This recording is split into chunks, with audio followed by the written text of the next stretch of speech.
పునర్జన్మ అనే పదం వినగానే మనిషికి తన ప్రస్తుత జీవితం మొదటిది అనే భావన స్ఫురిస్తుంది. ఈ జీవనం చాలించిన తర్వాత రాబోయే కాలంలోనో లేక యుగంలోనో మరో జన్మ ఉండడం తథ్యం అనే విశ్వాసమే ఈ పునర్జన్మ అనే భావనకు మూలం. అలాగే జీవితంలో అనేక మలుపులు మార్పులు రావడాన్ని కూడా మరో జన్మతో పోలుస్తారు.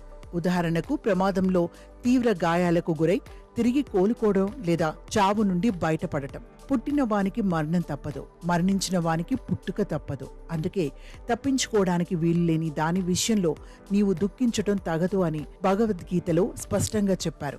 బహుశా ఇందుకేనేమో మనలో చాలా మంది పునర్జన్మ ఉంటుందని నమ్ముతుంటారు. ఒకరు చనిపోయినప్పుడు ఆ శరీరంలో వివిధ రకాల శక్తులు నశిస్తాయని నిపుణులు చెబుతుంటారు.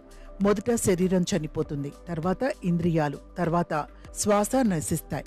అయితే ఆస్ట్రేలియాలో ప్రస్తుతం జరుగుతున్న ప్రయోగం శరీరంతో పాటు సమస్త అవయవాలను పునరుద్ధరించే ప్రక్రియ చేపడుతున్నారు.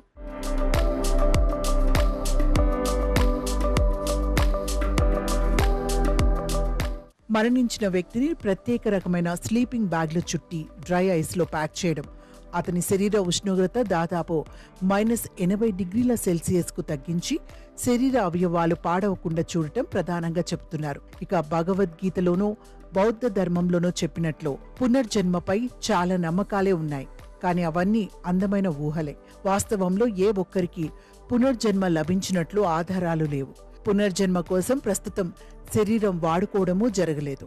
కానీ ప్రస్తుత ప్రయోగం ఉంటుందో లేదో తెలియని పునర్జన్మ కోసం కోట్ల రూపాయలు ఖర్చు చేసి మరణానంతరం తమ శరీరాలను భద్రపరచాలని అనుకోవడమే పెద్ద వింత.